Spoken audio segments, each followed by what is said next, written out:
AICC కార్యదర్శి సంపత్ కుమార్ కీలక వ్యాఖ్యలు చేశారు. కాంగ్రెస్కు విరుద్ధంగా వివేక్ కానీ ఇంకెవరైనా మాట్లాడితే పార్టీ చర్యలు తీసుకోవాలని డిమాండ్ చేశారు. ఎస్సీ వర్గీకరణను ఖచ్చితంగా సీఎం రేవంత్ రెడ్డి కాంగ్రెస్ ప్రభుత్వం చేస్తుందని తెలిపారు. మందకృష్ణ మాదిగ ఎలాంటి ఆందోళన చేయవద్దని సూచించారు. మాదిగల కోసం సీఎం రేవంత్ రెడ్డి సుప్రీంకోర్టులో వాదనలు వినిపించిన ఏకైక ముఖ్యమంత్రి అని ఆయన గుర్తు చేశారు. ఏకపక్ష కమిషన్ రిపోర్ట్ రాగానే తెలంగాణ ప్రభుత్వం ఎస్సీ వర్గీకరణ చేస్తుందని స్పష్టం చేశారు. మాదిగల గురించి కానీ ఎస్సీ వర్గీకరణ గురించి కానీ మాట్లాడే నైతిక అర్హత లేదు టీఆర్ఎస్ పార్టీ నాయకులకు.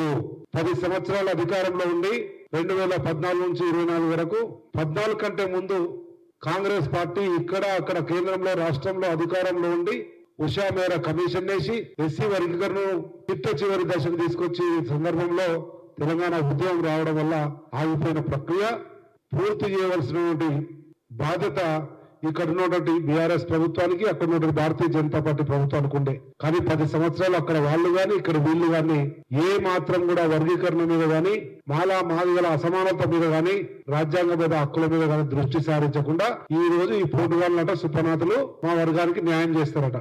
నిన్న మీటింగ్ పెట్టుకున్న ఒక మాజీ శాసనసభ్యునిట్లా మా వర్గాలకు పెద్ద సందేశం ఇస్తారట, ప్రభుత్వం మీద ఒత్తిడి తీసుకొస్తారట. కొద్దిగా బుద్ధి ఉండాలి, ఆలోచన చేసుకోవాలి, ఆత్మ విమర్శ చేసుకోవాలి. అదే 10 సంవత్సరాల అధికారంలో ఉన్నప్పుడు నేనే శాసనసభలో ఈ అంశం మీద అఖిల పక్షాన్ని ఢిల్లీకి తీసుకుపోవాలి కదా, కేంద్రం మీద ఒత్తిడి తీసుకోవాలి కదా. ఉషా మేరా కమిషన్ రిపోర్టును కేబినెట్ లో ఆమోదపరిచే విధంగా రాష్ట్రం తరఫున ఒక డెలిగేషన్ పోదామంటే శాసనసభలో గట్టిగా ప్రశ్నిస్తే ఆ రోజు నా గొంతుకు అండగా నిలబడినటువంటి ఆనాటి శాసనసభ్యుడు రేవంత్ రెడ్డి గారు నేను ఇద్దరిని 3 రోజులు శాసనసభ నుంచి గెంటేయడం జరిగింది. అది